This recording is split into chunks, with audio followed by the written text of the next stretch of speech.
नमस्कार दोस्तों, मैं संदीप आपका अपने YouTube चैनल संकल्प विद संदीप में एक बार फिर से स्वागत करता हूं। दोस्तों, हम लोगों ने पहले जो 4-5 वीडियो हम लोगों ने देख रखा है आधुनिक भारत। अब हम लोग शुरुआत करेंगे प्राचीन भारत। ये सभी परीक्षाओं में पूछे जाने वाले प्रश्न यहाँ से आपके जो आ सकते हैं, हमने उसको यहाँ से उठाया है। ये पूरा का पूरा NCERT बेस्ड है, ये ध्यान रखिएगा आप लोग। पूरा पहले देखने कि आवाज बस ठीक तो है ना? ठीक है, NCERT बेस्ड है।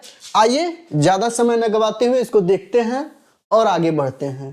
ठीक है दोस्तों, चलिए भारत का इतिहास में हम लोग प्राचीन इतिहास पढ़ेंगे।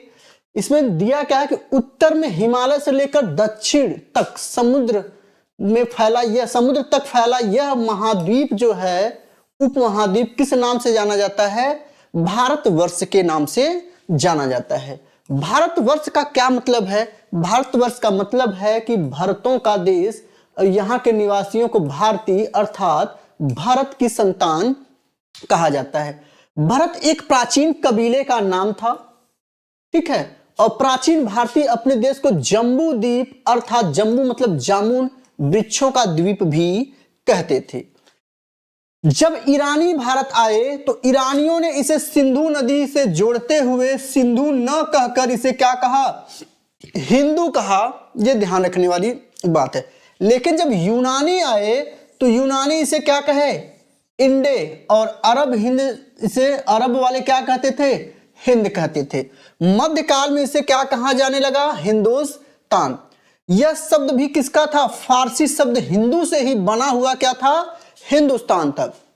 यूनानी भाषा का जो इंडे के आधार पर जो अंग्रेजों ने भारत का नाम क्या कर दिया? इंडिया कर दिया। ठीक। विंध्य की पर्वत श्रृंखला देश को उत्तर और दक्षिण दो भागों में बांटती है, यह ध्यान रखिएगा। उत्तर में इंडो जो है वो यूरोपियन परिवार है, यानी यूरोपियन भाषा बोलते हैं, यूरोपीय परिवार है। और दक्षिण में द्रविड़ परिवार है, द्रविड़ भाषी वाले लोग रहते हैं। अगर हम बात करें कि भारत की जनसंख्या का निर्माण जो है वो कितने आधार पे हुआ है, जनसंख्या के निर्माण की प्रमुख नस्लें क्या हैं, तो ध्यान रखिएगा इनकी 4 नस्लें हैं। कौन कौन सी हैं देख लीजिए। प्रोटो ऑस्ट्रेलायड, पैलियो मेडिटेरेनियन, काकेसायड और निग्रोयाड या मंगोलायड। ये आपके 4 हैं, इसमें ध्यान रखने वाली बात है। ठीक है। भारतीय इतिहास को अध्ययन की सुविधा के लिए 3 भागों में बांटा गया। कौन कौन? प्राचीन भारत, मध्यकालीन भारत और आधुनिक भारत। सबसे पहले इतिहास को 3 भागों में बांटने का श्रेय जर्मनी इतिहासकार क्रिस्टोफर सेलियरस को 1638 से 1707 को जाता है। तो ये बेसिक चीजें थी इसमें। आइए अब आगे देखते हैं प्राचीन भारत। प्राचीन भारत में पहले हम लोग क्या पढ़ेंगे? प्राचीन भारत जानने के, प्राचीन भारतीय इतिहास को जानने के स्रोत क्या क्या हैं। तो ध्यान रखिएगा, इसके स्रोतों की अगर हम बात करें तो इसमें धर्म ग्रंथ, ऐतिहासिक ग्रंथ और विदेशियों के विवरण है और पुरातत्व संबंधित साक्ष्य हैं। धर्म ग्रंथ एवं ऐतिहासिक ग्रंथ वाली अगर महत्वपूर्ण जानकारी पहले हम लोग देखेंगे कि भारत में सर्वप्रथम प्राचीन धर्म ग्रंथ कौन सा है? वेद है। वेदों को लिखने का काम किसने किया? महर्षि कृष्णदेवराय वेद व्यास को माना जाता है। और वेद वसुधैव कुटुंबकम का उपदेश देती है। भारतीय परंपरा जो है वो वेदों को नित्य और अपौरुषेय मानती है। भारतीय परंपरा वेदों को क्या मानती है? नित्य मानती है और अपौरुषेय मानती है। वेद कितने हैं? 4। ऋग्वेद, यजुर्वेद, सामवेद और अथर्ववेद। ये जो 3 वेद हैं, ऋग्वेद, यजुर्वेद, सामवेद, इनको वेद त्रयी या त्रयी के नाम से जानते हैं। त्रयी के नाम से जानते हैं, ध्यान रखिएगा। ठीक। इन चारों वेदों को किस नाम से जानते हैं? तो संहिता के नाम से इन चारों को जानते हैं। आगे देखते हैं दोस्तों ऋग्वेद के बारे में। ऋग्वेद के बारे में आपको बता दें कि ऋग्वेद में कुल मंडलों की संख्या कितनी है? 10 मंडल है। सूक्त 1028, सूक्त मतलब इन्हीं को आप सूत्र कह सकते हैं, इनके सूत्र हैं। वालखिल पाठ के 11 सूक्तों सहित है। इसमें वालखिल के कितने पाठ हैं? 11 सूक्त भी इसमें सम्मिलित हैं। अगर इन 11 सूक्तों को जब आप निकाल देंगे उससे तो कितने बचेंगे? 1017। ठीक है, तो वालखिल पाठ के 11 सूक्त भी इसी 1028 सूक्तों में सम्मिलित हैं, ये ध्यान रखिएगा। ऋचाएं कितने हैं, मंत्र कितने हैं? तो ऋचाओं की बात करें तो 10,462 ऋचाएं हैं। इन ऋचाओं को जो पढ़ते वाले ऋषि होते थे उन्हें होत्री कहा जाता था। वेद से आर्य के राजनीतिक प्रणाली, उनके इतिहास, ईश्वर महिमा के बारे में हमें जानकारी मिलती है। अब बात करते हैं ऋग्वेद के जो मंडल हैं, तो विश्वामित्र द्वारा रचित ऋग्वेद का तीसरा मंडल जो है वो सूर्य देवता सावित्री या सविता को समर्पित है। इसी में प्रसिद्ध गायत्री मंत्र मिलता है। ठीक है, 9वें मंडल में देवता सोम का उल्लेख किया गया। आपसे पूछ दे कि देवता सोम का उल्लेख किस मंडल में किया गया है? तो 9वें मंडल में।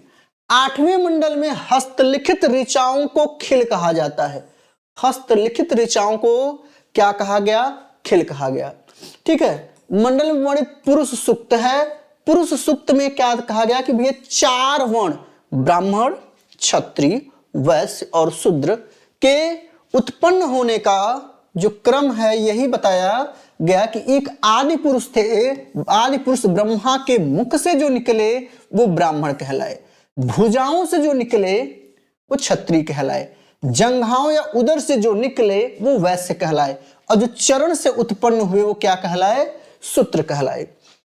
शूद्र, शूद्र। ठीक, ध्यान रखिएगा, जो पढ़ा लिखा नहीं होता था वो भी शूद्र था, और शूद्र का मतलब इस समय अज्ञानता से लिया जाता था। धर्मसूत्र की बात करें तो धर्मसूत्र 4 प्रमुख जातियों की स्थितियों, व्यवसायों, दायित्वों, कर्तव्यों और विशेषाधिकारों में अंतर स्पष्ट करता है।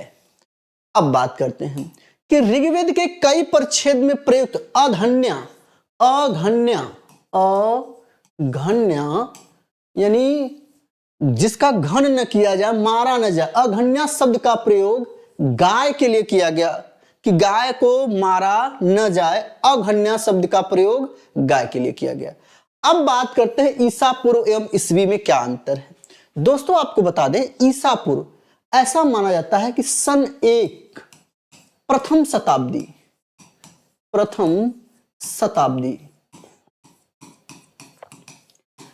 शताब्दी को ईसा मसीह का क्या हुआ था? जन्म हुआ था। और यहीं से जो है, यहीं से सन की शुरुआत हो गई, सन यानी ईस्वी की शुरुआत हो गई। लेकिन ईसा मसीह के जन्म से पहले की जो जितनी भी घटनाएं हुई उन्हें क्या कहा गया? ईसा पूर्व कहा गया। ईसा पूर्व कहा गया। ठीक, आइए उसके बारे में थोड़ी चीजें हैं, देख लेते हैं।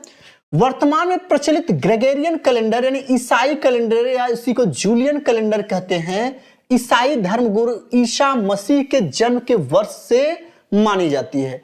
ईसा मसीह के जन्म के पहले के समय को हम क्या कहते हैं? ईसा पूर्व कहते हैं। ईसा पूर्व में वर्षों की जो घटनाओं की जो गिनती करी जाती है वो सदैव उल्टा होता है। उल्टा मतलब पीछे की तरफ। जैसे कहा जाता है कि 563 ईसा पूर्व में महात्मा बुद्ध का जन्म हुआ था, लेकिन मृत्यु कब हुई थी? तो 483 ईसा पूर्व में। तो ये घटते हुए क्रम में आता है, ये ध्यान देना होगा। ठीक, ईसा मसीह का जन्म तिथि से आरंभ सन ईस्वी सन कहलाता है। इनके लिए सापेक्ष में यानी संक्षेप में हम लोग ई लिख के सुनना लिख देते हैं। ई का लैटिन भाषा यानी अंग्रेजी में जब हम इसको देखेंगे तो एडी होता है यानी एनो डोमिनी कहा जाता है, जिसका शाब्दिक अर्थ है in the year of Lord Jesus Christ. ठीक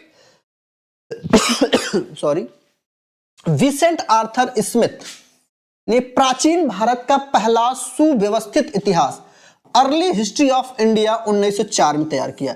ये पुस्तक के बारे में बता दे साथियों कि बहुत बार पूछा है कि अर्ली हिस्ट्री ऑफ इंडिया को किसने लिखा? तो स्मिथ ने लिखा, यानी विसेंट आर्थर स्मिथ ने तैयार किया। ठीक, इस पुस्तक में 1/3 भाग में केवल सिकंदर का आक्रमण वर्णित है और इसमें भारत को स्वेच्छाचारी शासन कहने वाला देश बताया गया है, जब ब्रिटिश शासन की स्थापना से पहले कभी यहाँ राजनीतिक एकता का अनुभव नहीं हुआ। इन्होंने अर्ली हिस्ट्री ऑफ इंडिया में लिखा कि अंग्रेजों से पहले यहाँ कभी राजनीतिक एकता नहीं हो पाई थी। उन्होंने लिखा कि वस्तुतः भारतीय इतिहासकारों का सारोकार शासन के एकमात्र स्वरूप तानाशाही से ही होता था। चलिए आगे देखते हैं। वामन के तीन पगों का उल्लेख कहां मिलता है हमें? वामन के तीन पगों का उल्लेख के बाद अगर हम आप बात करें, एक मिनट,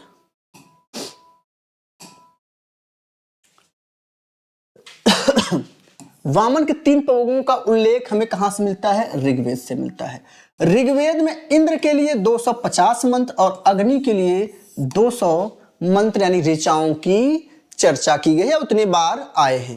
प्राचीन इतिहास के साधन के रूप में वैदिक साहित्य में ऋग्वेद में शतपथ ब्राह्मण का स्थान है। ध्यान रखिएगा। अब देखते हैं यजुर्वेद। यजुर्वेद में क्या है कि ये मंत्रों में, ये सस्वर पाठ के मंत्रों या बलि के समय जो है अनुपालना में उनके नियम के संकलन को यजुर्वेद कहते हैं।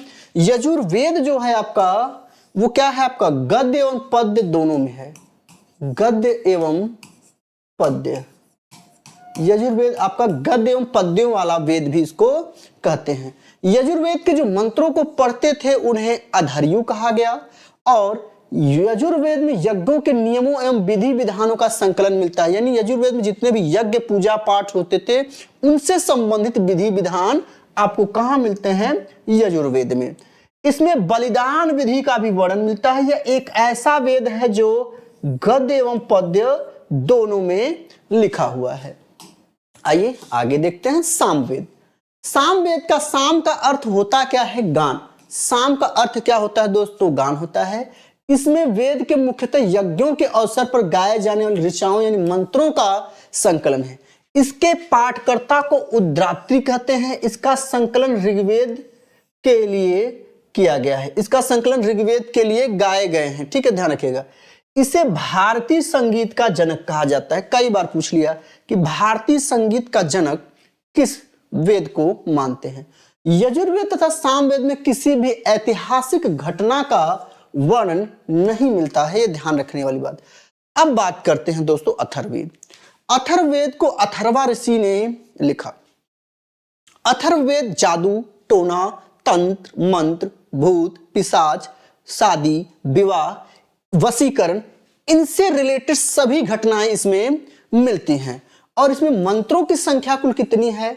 731 मंत्र हैं, और पद्यों की बात करें तो 6000 पद्य हैं। इसके कुछ मंत्र ऋग्वैदिक मंत्रों से भी प्राचीनतर लगते हैं। इसमें औषधियों का सबसे पहले वर्णन किया गया। औषधियों के बारे में भी हमें जानकारी, पेड़ पौधों के बारे में हमें जानकारी कहां से मिलती है? अथर्ववेद से। अंधविश्वासों के बारे में, मनुष्यों के विचारों के बारे में हमें जानकारी कहां मिलती है? अथर्ववेद से मिलती है दोस्तों। चलिए आगे देखते हैं। आगे है पृथ्वी सूक्त। अथर्ववेद का प्रतिनिधि सूक्त माना जाता है। पृथ्वी सूक्त जो है अथर्ववेद का प्रतिनिधि सूक्त माना जाता है। इसमें सभी प्रकार के गृह कार्य, कृषि कार्य, व्यापारिक कार्य, उन्नति कार्य, शादी, विवाह, राजभक्ति, है ना, वनस्पति, औषधि, वशीकरण, प्रायश्चित, मातृभूमि, महात्मा, इन सब का उल्लेख मिलता है, जो अभी हमने आपको कुछ देर पहले बताया। अथर्ववेद में परीक्षित को कुरुओं का राजा कहा गया है। कुरु देश की समृद्धि का अच्छा चित्रण इसमें मिलता है। और इसमें सभा और समिति को प्रजापति की 2 पुत्रियां भी कहा जाता है। वेदों की कई शाखाएं हैं जिनका यह प्रतिनिधित्व करती हैं। जैसे साकल शाखा ऋग्वेद से जुड़ी हुई है, विभिन्न दृष्टिकोणों का प्रतिनिधित्व करती है। साकल शाखा ऋग्वेद से जुड़ी एकमात्र जीवित शाखा है। ध्यान रखिएगा, साकल शाखा ऋग्वेद से जुड़ी हुई एकमात्र जीवित शाखा है। यजुर्वेद को शुक्ल यजुर्वेद और कृष्ण यजुर्वेद 2 शाखाओं में बांटा गया है। और मध्यानंदी और कण्व शुक्ल यजुर्वेद अर्थात वाजसनेयी संहिता की शाखाएं हैं। कृष्ण यजुर्वेद से जुड़ी शाखाएं काठक, कपिष्ठल, मैत्रायणी और तैत्तरी हैं।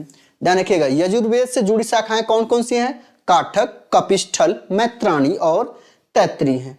कौथुम, राणायनी और जैमिनी या तलवकार सामवेद की शाखाएं हैं। और अथर्ववेद की शाखाओं की बात करें तो दो हैं, शौनक और पैंपलाद। ठीक, सबसे प्राचीन वेद कौन सा है? ऋग्वेद। सबसे बाद का वेद अथर्ववेद। सबसे पुराना वेद ऋग्वेद। सबसे नवीन वेद, नया वेद अथर्ववेद है। आइए आगे देखते हैं। ब्राह्मण, आरण्यक, उपनिषद, इन सब के बारे सॉरी, तो सर्दी खांसी जुकाम हो गया दोस्तों। वेद, ऋग्वेद। ऋग्वेद का ब्राह्मण ग्रंथ कौन कौन सा? ऐतरेय और कौशितकी। यजुर्वेद का तैत्तिरीय और शतपथ। सामवेद का कौन है? पंचविश। अथर्ववेद का कौन है? गोपथ। संहिता के पश्चात जो है ब्राह्मणों, अरण्यकों और उपनिषदों को स्थान दिया गया है। स्थान दिया गया है, ध्यान दीजिएगा, स्थान दिया गया है। ठीक है, संहिता के पश्चात ब्राह्मणों, अरण्यकों और उपनिषदों को दिया गया है। इसी में वैदिक कालीन सामाजिक संस्कृति और रहन सहन के बारे में हमें जानकारी मिलती है। ब्राह्मण ग्रंथ वैदिक संहिताओं की व्याख्या करने के लिए गद्यों में लिखे गए। पूछा गया है कि ब्राह्मण ग्रंथ किस में लिखे गए हैं, तो गद्यों में लिखे गए। प्रत्येक संहिता के लिए अलग अलग ब्राह्मण ग्रंथ हैं जिनकी सारणी दी गई है। ठीक है, इन ब्राह्मणों ग्रंथों में हमें परीक्षित के बाद की घटनाओं का और बिंबिसार के पूर्व की घटनाओं की जानकारी हमें मिलती है। जैसे आइए देखते हैं। शतपथ में गांधार, शल्य, कैकेय, कुरु, पांचाल, कौशल, विदेह आदि राजाओं का मिलता है। वैदिक साहित्य ऋग्वेद के बाद शतपथ ब्राह्मण का स्थान है, यह हो चुका है। अरण्यक में यज्ञ से जुड़े कर्मकांडों को दार्शनिक और प्रतीकात्मक अभिव्यक्ति है। उपनिषदों की बात करें तो उपनिषदों की कुल संख्या 108 है, जिसमें 13 को मूलभूत उपनिषदों की श्रेणी में रखा गया है। स्त्रियों की सर्वाधिक गिरी हुई स्थिति का उल्लेख मैत्रेयी संहिता में प्राप्त होता है। यहां पर स्त्रियों को शराब और जुआ की भांति स्त्रियों को पुरुष का तीसरा मुख्य दोष बताया गया है। जिस प्रकार से पुरुष के लिए जुआ और शराब एक दो दोष हैं, वैसे एक दोष स्त्री को बताया गया है। लेकिन जब हम शतपथ ब्राह्मण में आते हैं तो स्त्री को पुरुष की अर्धांगिनी कहा गया है, ये ध्यान दीजिएगा। बात करते हैं जबालोपनिषद में चारों आश्रम। चारों आश्रम कौन कौन? तो चारों आश्रम में पहला कौन सा आश्रम है भाई? तो पहला आश्रम आपका है क्या? ब्रह्मचर्य आश्रम। ब्रह्मचर्य आश्रम। दूसरा क्या है? गृहस्थ आश्रम। गृहस्थ आश्रम। तीसरा क्या है? वानप्रस्थ आश्रम। वानप्रस्थ आश्रम। और चौथा क्या है? संन्यास आश्रम। इन चारों आश्रमों की जानकारी हमें कहां से मिलती है? जबालोपनिषद से मिलती है। आइए दोस्तों आगे देखते हैं। बात करते हैं स्मृति ग्रंथों में सबसे प्राचीन एवं प्रामाणिक स्मृति कौन सी है? तो मनु स्मृति है। और मनु स्मृति में किस ऐतिहासिक घटना का उल्लेख मिलता है? तो शुंग काल का उल्लेख हमें मिलता है। नारद स्मृति की बात करें तो नारद स्मृति में हमें किस काल के बारे में जानकारी मिलती है? गुप्त काल के बारे में जानकारी मिलती है। वेदांग या सूत्र, ध्यान रखिएगा, वेदों को भली भांति समझने के लिए 6 वेदांगों की रचना हुई। शिक्षा, कल्प, निरुक्त, व्याकरण, ज्योतिष और छंद। ठीक सॉरी, ये 6 वेदांग बने। ठीक है, आइए वैदिक साहित्य को अक्षुण्ण बनाने के लिए सूत्र साहित्य का रचना किया गया। स्रोत सूत्र, ध्यान रखिएगा, स्रोत सूत्र, गृह सूत्र, धर्म सूत्रों के अध्ययन से हमें यज्ञों के विधि विधान, कर्म कांडों, राजनीति, विधि व्यवहार से आदि संबंधित जानकारियां हमको मिलती है। सूत्रों में गौतम और बौधायन, आपस्त, स्तंभ, वशिष्ठ आदि के नामों का विशेष उल्लेख मिलता है। सूत्रों में गौतम सूत्र धर्म जो है, धर्म सूत्र है, गौतम धर्म सूत्र सबसे प्राचीन सूत्र माना जाता है। पुराणों की बात करें तो किस पुराण में किस वंश की जानकारी हमें मिलती है उसके बारे में देखते हैं। तो विष्णु पुराण में हमें मौर्य वंश की जानकारी मिलती है, मत्स्य पुराण में आंध्र सातवाहन वंश की जानकारी मिलती है, वायु पुराण में गुप्त वंश की जानकारी हमें मिलती है। वायु पुराण में किसका मिलता है? गुप्त वंश का। अब बात करते हैं पुराणों की। तो पुराणों में हम देखेंगे कि भारतीय ऐतिहासिक कथाओं का अच्छा क्रमबद्ध विवरण हमें कहां से मिलना शुरू होता है? पुराणों से। इसके रचनाकार कौन है? लोकहर्ष अथवा उनके पुत्र उग्रश्रवा को इनका रचनाकार माना जाता है। दोस्तों, पुराणों की संख्या कितनी थी? 18 थी, जिनमें से केवल 5 कौन कौन? मत्स्य, वायु, विष्णु, ब्राह्मण एवं भागवत। पुराणों में ही राजाओं की वंशावलियां मिलती है। कौन कौन? मत्स्य, वायु, विष्णु, ब्राह्मण और भागवत। पुराणों में अगर सबसे प्राचीन पुराण की बात की जाए तो सबसे प्राचीन पुराण या सबसे पुराना पुराण कौन सा है? मत्स्य पुराण। अधिकतर पुराण सरल संस्कृत श्लोकों में लिखे गए हैं और पुराणों में ध्यान रखिएगा, स्त्री तथा शूद्र जिन्हें वेद पढ़ने की अनुमति नहीं थी वे भी पुराण सुन सकते थे। पुराणों का पाठ पुजारी मंदिरों में किया करते थे। सामाजिक एवं सांस्कृतिक दृष्टि से अग्नि पुराण का महत्व सर्वाधिक माना गया है। ठीक है, इसमें राजतंत्र के साथ साथ कृषि संबंधी विवरण भी दिया गया है। आइए दोस्तों, बौद्ध एवं जैन साहित्यों के बारे में जानते हैं, जिनसे हमारे इतिहास के बारे में जानकारी मिलती है। जातक में बुद्ध की पूर्व जन्म की कहानी हमें मिलती है। जातक कथाओं में हीनयान का प्रमुख ग्रंथ क्या है? कथा वस्तु है, जिसमें महात्मा बुद्ध का जीवन चरित्र एवं अनेक कथानकों का वर्णन मिलता है। ध्यान रखिएगा, बौद्ध धर्म 2 भागों में विभाजित हो गया था, हीनयान और महायान। हीनयान ग्रंथ का प्रमुख ग्रंथ कौन सा माना जाता है? कथा वस्तु। जैन साहित्यों को आगम के नाम से जानते हैं। जैन धर्म का प्रारंभिक इतिहास कल्पसूत्र से हमें मिलता है। जैन ग्रंथ भगवती सूत्र में महावीर के जीवन कृत्यों, अन्य समकालीन उनके राजाओं और सामाजिक परिवेश के बारे में हमें जानकारी मिलती है। कौन सी जैन ग्रंथ है? तो जैन ग्रंथ क्या है? भगवती सूत्र। अर्थशास्त्र के जो लेखक हैं कौटिल्य या चाणक्य। ध्यान दीजिएगा, नाम तो अर्थशास्त्र लेकिन ये अर्थशास्त्र से नहीं है। ये हमें इसमें किसकी जानकारी मिलती है?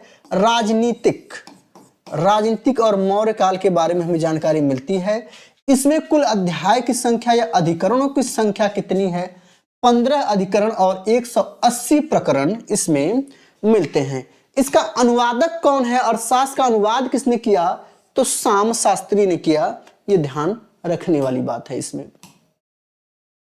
अब बात करते हैं संस्कृत साहित्य में ऐतिहासिक संस्कृत ग्रंथ में यानी संस्कृत भाषा में ऐतिहासिक चीजों को लिखने का सर्वप्रथम कार्य कल्हण ने अपनी राजतरंगिणी में किया, जो कि राजाओं की नदी, इसको राजतरंगिणी का अर्थ है राजाओं की नदी।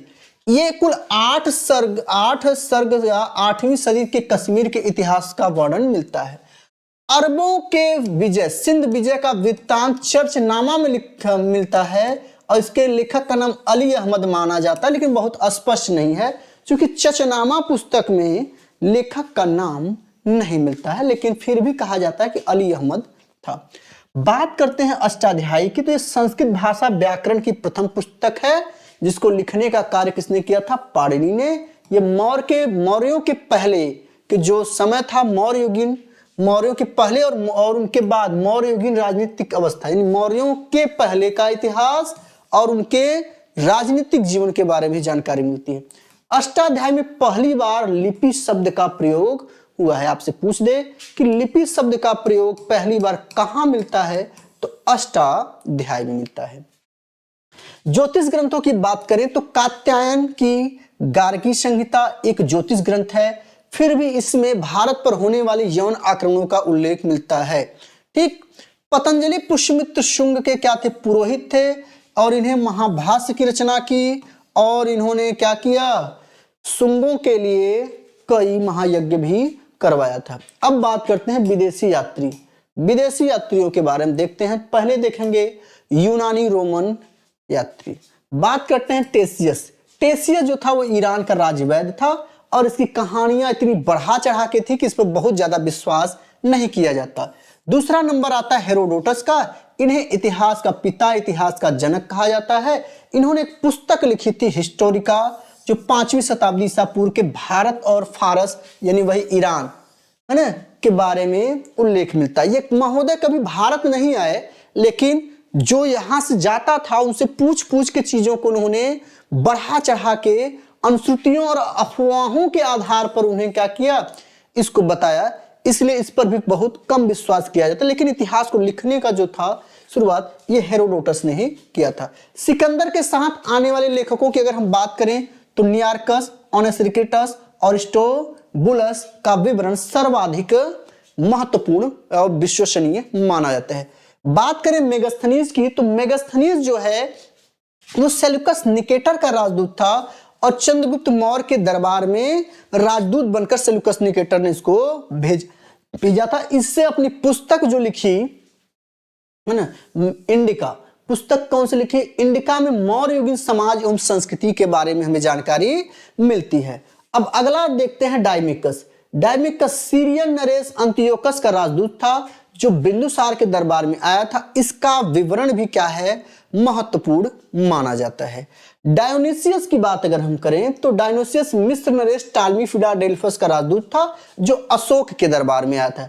डायोनिसियस किसके दरबार में आया था, अशोक के। और टालमी की अगर हम बात करें तो इसने 2री शताब्दी में भारत का भूगोल नामक एक पुस्तक लिखा था टालमी ने। ठीक दोस्तों, आगे देखते हैं, बात करते हैं प्लिनी। इसने प्लिनी ने प्रथम शताब्दी में नेचुरल हिस्ट्री नामक पुस्तक लिखी। इसमें भारतीय पेड़ पौधों, खनिजों और पदार्थों के बारे में हमें जानकारी मिलती है। अब बात करते हैं पेरिप्लस ऑफ द इरिथियन सी।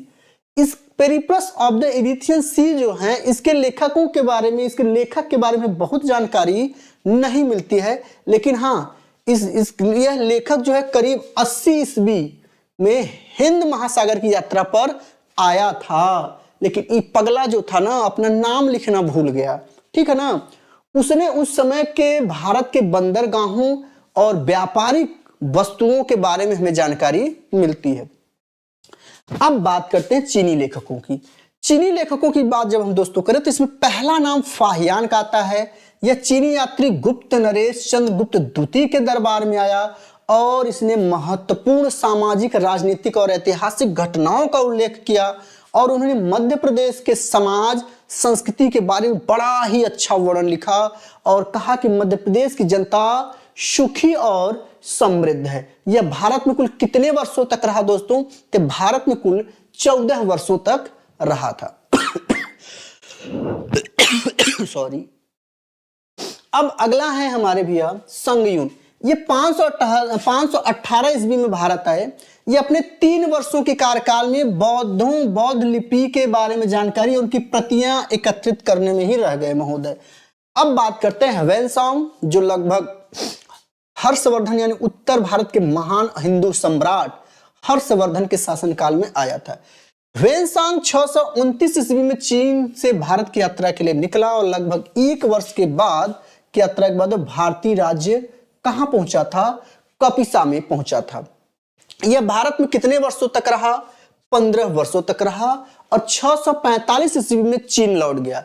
यह बिहार में नालंदा जिला जो स्थित है, जहां पे नालंदा विश्वविद्यालय है, यहां पर रहकर इसने बौद्ध धर्म की शिक्षा दीक्षा ग्रहण की और इसने अपना यात्रा वृत्तांत जो लिखा या भ्रमण वृत्तांत जो लिखा वृत्तांत, उसको हम सीयूकी के नाम से जानते हैं। ठीक, जिसमें कुल 138 देशों का विवरण भी मिलता है।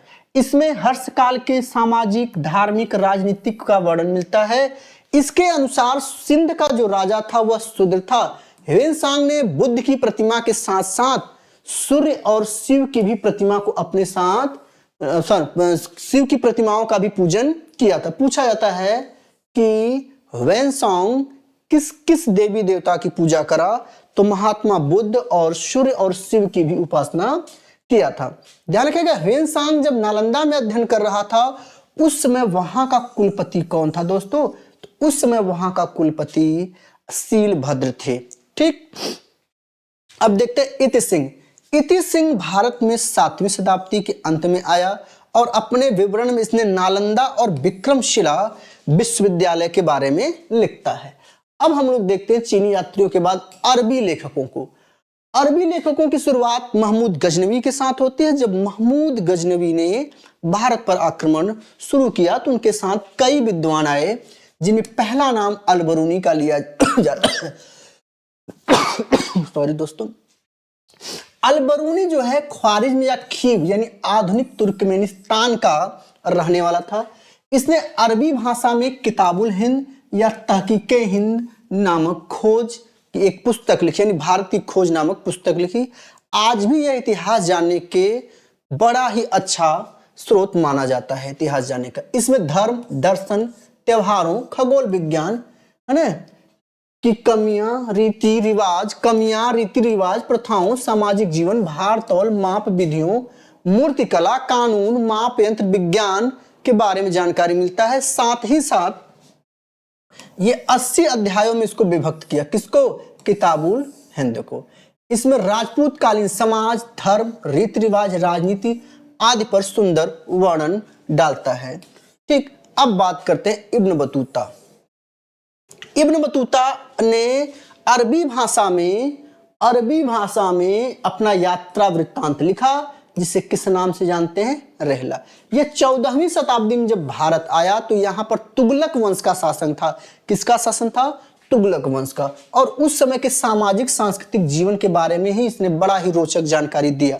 जब 1333 में दिल्ली पहुंचा तो उस समय दिल्ली का तुगलक वंश का शासक कौन था? मोहम्मद बिन तुगलक था। मोहम्मद बिन तुगलक ने इसे दिल्ली का काजी नियुक्त किया।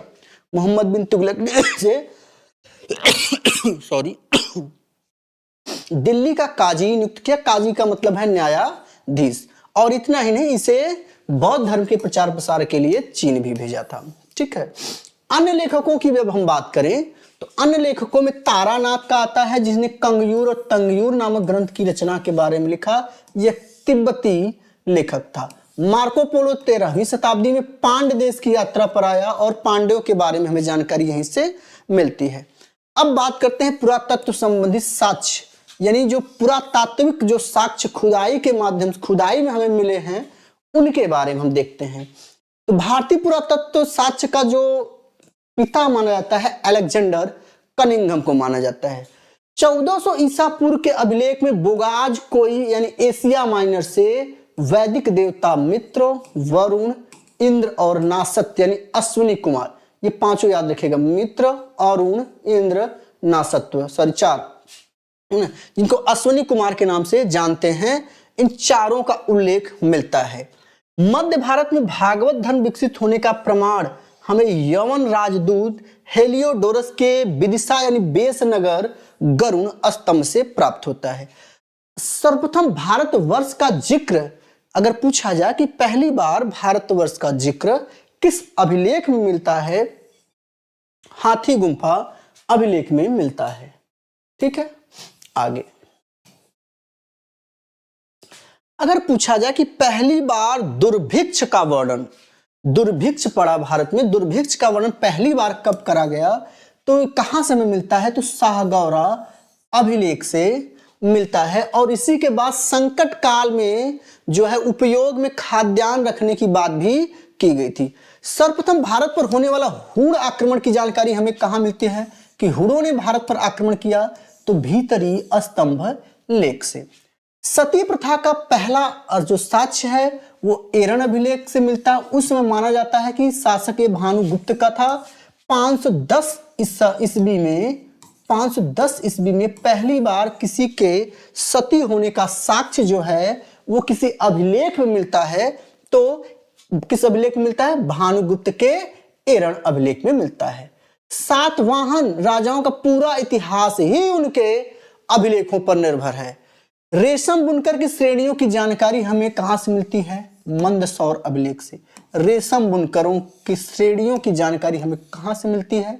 मंदसौर अभिलेख से। अब बात करते हैं कश्मीर के नवपाषाण कालिक पुरा स्थल बुर्ज होम की। यहां से गर्तावास या गड्ढा या जमीन को खोदकर उसमें घर बनाते थे, उतरने के लिए उसमें सीढ़ियां भी बनाते थे।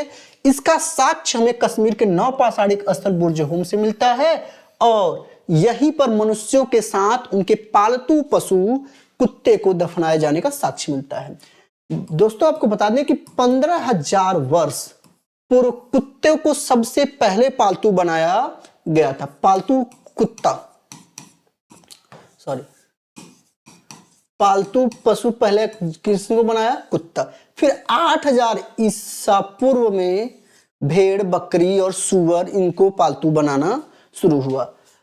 प्राचीन सिक्कों को आहत सिक्के कहा जाता था। इन्हीं को साहित्य में कारसापण भी कहा गया। प्रथम सिक्कों पर लिखने का काम यानी लेख लिखने का काम भारतीय यवन शासकों ने किया। आइए अब देखते हैं महत्वपूर्ण अभिलेखों की तरफ चलते हैं। दोस्तों, महत्वपूर्ण अभिलेखों में हम लोग देखेंगे, पहला अभिलेख है हाथी गुम्फा अभिलेख है। इसको कलिंग राजा खारवेल ने बनवाया यानी लिखवाया था। जूनागढ़ यानी गिरनार अभिलेख जो गुजरात में है, इसको ये किससे, उस अभिलेख में किस राजा का उल्लेख मिलता है, किस राजा के बारे में हमें जानकारी मिलती है? तो रुद्रदामन। नासिक अभिलेख में किसकी जानकारी मिलती है? तो गौतमी बल श्री की। और प्रयाग स्तंभ लेख में समुद्रगुप्त की जानकारी हमें मिलती है। एहोल अभिलेख में पुलकेशिन द्वितीय की जानकारी मिलती है। और मंदसौर अभिलेख में मालवा नरेश यशो वर्मा का। और ग्वालियर अभिलेख में हमें प्रतिहार नरेश भोज के बारे में जानकारी मिलती है। भीतरी एवं जूनागढ़ अभिलेख में हमें अस्कंद गुप्त की जानकारी मिलती है। और देवपाड़ा से बंगाल शासक विजय सेन के बारे में जानकारी मिलती है। दोस्तों, अभिलेखों के अध्ययन को हम इपिग्राफी के नाम से भी जानते हैं।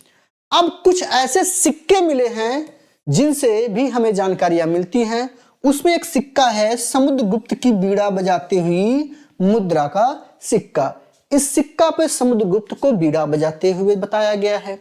इन सिक्कों से जब बीड़ा बजाते हुए बताया गया तो ऐसा माना गया कि समुद्रगुप्त जो था संगीत का बड़ा प्रेमी रहा होगा। ठीक। अरिकामेडु, अरिकामेडु यानी पुडुचेरी के निकट रोमन सिक्के प्राप्त हुए हैं, जिससे हम अंदाजा लगाते हैं कि भारत का व्यापार जो था वो रोमन से यानी रोमवासियों से होता था। ठीक। सबसे पहले भारत के संबंध वर्मा यानी इसको हम सुवर्ण भूमि, और वर्तमान में हम क्या बोलते हैं? म्यांमार, मलाया यानी स्वर्ण द्वीप, कंबोडिया यानी कंबोज, और जावा यानी यव द्वीप के साथ स्थापित हुए थे। ठीक है। अब बात करते हैं उत्तर भारत के मंदिर कला शैली। उत्तर भारत में जो मंदिर कला शैली विकसित हुई उसे नागर शैली कहा गया, लेकिन दक्षिण भारत में जो विकसित हुई उसे दक्षिण शैली कहा जाता है। दक्षिणापथ के मंदिरों में नागर और द्रविड़ दोनों शैलियों का प्रभाव पड़ता है। यह बेसर शैली में बनाई गई। पंचायतन शैली का मतलब है कि शब्द मंदिर रचना शैली समझे, इसमें एक हिंदू मंदिर था पंचायतन शैली कहलाता था, यानी एक मंदिर के साथ साथ 5 और मंदिर जहां बनाए जाते थे उन्हें पंचायतन मंदिर कहा जाता था। पंचायतन मंदिर के उदाहरण में कंदरिया महादेव मंदिर खजुराहो बहुत प्रसिद्ध है, ब्रह्मेश्वर मंदिर भुवनेश्वर प्रसिद्ध है, लक्ष्मण मंदिर खजुराहो, और लिंग मंदिर लिंगराज मंदिर, ठीक है ना, लिंगराज मंदिर भुवनेश्वर, और दशावतार मंदिर देवगढ़ उत्तर प्रदेश में, और गोंडेश्वर मंदिर महाराष्ट्र में। ये जितने मंदिर हैं सबके सब पंचायतन शैली में बने हुए हैं। ठीक है दोस्तों, आगे देखते हैं। अब देखते हैं प्रागैतिहासिक काल। दोस्तों, पहले पार्ट में हम लोग इतिहास जानने के स्रोत को पूरा कंप्लीट करेंगे। ठीक। इतिहास जानिए यानी प्री हिस्ट्री, आदि इतिहास यानी प्रोटो हिस्ट्री, व इतिहास यानी हिस्ट्री। प्रागैतिहासिक काल यानी प्री हिस्ट्री का मतलब है कि ऐसा समय जब कोई इतिहास लिखा ही नहीं गया। आद्य इतिहास मतलब प्रोटो हिस्ट्री, यानी इतिहास तो लिखे गए लेकिन अभी तक पढ़े नहीं गए। और तीसरा है हिस्ट्री, जो लिखे भी गए पढ़े भी गए। ठीक। तो जिस काल में मनुष्यों ने घटनाओं का लिखित विवरण उद्धृत नहीं है, कोई उनका लिखित वर्णन नहीं मिलता, उनको प्रागैतिहासिक काल। आद्य ऐतिहासिक काल उस काल को कहते हैं जिस काल में लेखन कला के प्रचलन के बाद भी आज भी उसे हम पढ़ नहीं पाए हैं। ठीक। और इतिहास के बारे में हमने बता ही दिया कि इसमें लिखा पढ़ा सब कुछ गया। आइए कुछ संस्कृति से संबंधित बर्तन हैं। बर्तनों से प्राय एनसीईआरटी से काफी क्वेश्चन आप में रखता है, ध्यान रखिएगा। तो मालवा संस्कृति से जो बर्तन मिले हैं वो किस कलर के हैं? काले तथा लाल रंग के हैं। बुर्ज होम से जो बर्तन मिले हैं वो किस रंग के हैं? धूसर रंग के हैं। जारवा जोरवा संस्कृति से जो बर्तन मिले हैं वो लाल कलर के हैं। दक्षिण नवपाषाण काल से चमकीला धूसर रंग का बर्तन मिला है और पूर्वी नवपाषाण काल से भूरा लाल। ठीक, अब आगे देखते हैं कि ज्ञानी मानव यानी होमो सैपियंस का प्रवेश इस धरती पर लगभग 30 से 40 हजार वर्ष पूर्व माना जाता है। पूर्व पाषाण युग या पूरा पाषाण युग के मानव की जीविका का मुख्य आधार जो था वो शिकार था। ठीक, आग का आविष्कार किस युग में हुआ था? तो आग का आविष्कार पूरा पाषाण काल में हुआ था और पहिए का आविष्कार नव पाषाण काल में हुआ था। नव मतलब नया, और नया होगा तो भाई पहिया है, नया काम तो आप करेंगे ही। मनुष्य में अस्थायी निवास की प्रवृत्ति भी कब आई? तो नवपाषाण काल में आई। और सबसे पहले किस जानवर को पालतू बनाया? तो कुत्ता को। सबसे पहले किस धातु का उपयोग किया?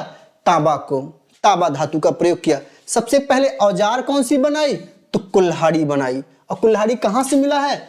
अतीरपक्कम से। कुल्हाड़ी कहां मिला है? अतीरपक्कम से। और कुल्हाड़ी आपका किस रूप में है बताइएगा? तांबे के रूप में भी था, ठीक है ना, सॉरी वो पत्थर से थे।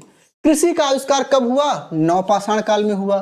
प्रागैतिहासिक अन्न उत्पादक स्थल मेहरगढ़ जो है ये पश्चिमी बलूचिस्तान में, यहीं पर कृषि के साक्ष्य सबसे पहले गेहूं और जौ के फसल मिलते हैं। ठीक, लेकिन मानव द्वारा सबसे पहला प्रयुक्त अनाज कौन सा था? चावल था। लेकिन उत्पादित कौन सा था? गेहूं और जौ। कृषि का प्रथम उदाहरण मेहरगढ़ से प्राप्त होता है। कोल्डिहवा से चावल के प्राचीनतम साक्ष्य हमें मिलते हैं। कहां से? कोल्डिहवा से। भारत में पूर्व प्रस्तर युग अधिकांशतः औजार इसके स्फटिक यानी पत्थर के बने थे। रॉबर्ट ब्रूसफुट एक पहले अंग्रेज अधिकारी थे जो 1863 ईस्वी में भारत में पूरा पाषाण कालीन औजारों की खोज की और पल्लवरम नामक स्थान पर प्रथम भारतीय पूरा पाषाण कलाकृतियां की खोज हुई थी। भारत में मध्य पाषाण काल के बारे में अगर हम देखें तो सर्वप्रथम 1867 में CL कार्लाइल के द्वारा बिंद क्षेत्र में लघु पाषाणोपकरण खोज निकाले। अगर अस्थि पंजरों की बात करें तो भारत में मानव अस्थि पंजर मध्य पाषाण काल से ही प्राप्त होने लगते हैं। ये पूछा गया है कि मानवों के अस्थि पंजर कब से प्राप्त होने लगे? तो मानवों के अस्थि पंजर जो हैं वो कब से? मध्य पाषाण काल से प्राप्त होने लगे हैं। भारत में नवपाषाण कालीन सभ्यता का प्रारंभ ईसा पूर्व 4000 के लगभग माना जाता है। भारत का सबसे प्राचीन नगर किसको माना गया? तो मोहनजोदड़ो को माना गया, जिसका सिंधी भाषा में अर्थ है मृतकों का टीला। अब देखते हैं, असम में श्वेतभ्रू या गिबन भारत में पाया जाने वाला एकमात्र मानवाभकपी था। कहां से पाया गया है? असम में श्वेतभ्रू गिबन भारत में मानवाभकपी था। इनाम गांव ताम्रपाषाण युग की एक बड़ी बस्ती थी और इसका संबंध जोरवे संस्कृति से था। भारत में शिवालिक की पहाड़ी से जीवाश्म का प्रमाण मिलता है। अब बात करते हैं भीमबेटका।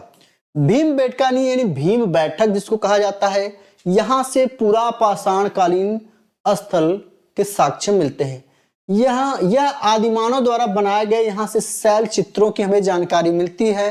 ठीक, ये अपने शैलाश्रयों के लिए प्रसिद्ध है। चित्रों का पूरा पाषाण काल से मध्य पाषाण काल जो इसमें चित्र पाए गए हैं भीमबेटका में, इसमें कहां से लेकर कहां तक के चित्र मिलते हैं? तो पूरा पाषाण काल से मध्य पाषाण काल तक के माने जाते हैं। ठीक, मध्य प्रदेश के रायसेन जिले में यह स्थित है। इसकी खोज 1957-58 में डॉक्टर विष्णुधर वाणक्कर द्वारा किया गया। ठीक, भीमबेटका क्षेत्र को भारतीय पुरातत्व सर्वेक्षण भोपाल मंडल ने 1990 में राष्ट्रीय महत्व का स्थल घोषित किया। इसके बाद 2003 में यूनेस्को ने इसे अपने विश्व धरोहर की सूची में क्या कर लिया? संरक्षित कर लिया। भारत में मनुष्य संबंधी सबसे पहला प्रमाण मनुष्यों के निवास का, मनुष्यों का पाया जाना कहाँ से पाया जाता है? नर्मदा घाटी से पाया जाता है। ठीक। भारतीय नागरिक सेवा के अधिकारी रिजले प्रथम व्यक्ति थे जिन्होंने पहली बार वैज्ञानिक आधार पर भारत की जनसंख्या का प्रजाति विभेद किया था। ठीक दोस्तों, तो ये हमारा जो चैप्टर था, ये पूरा का पूरा चैप्टर जो था, ये क्या था? पुरातात्विक साक्ष्य से संबंधित था। अब हम लोग यहीं से क्या देखेंगे आपका, अब इसके बाद से हम लोग सिंधु घाटी सभ्यता को शुरू करेंगे। ठीक है दोस्तों, कल फिर मिलते हैं। धन्यवाद।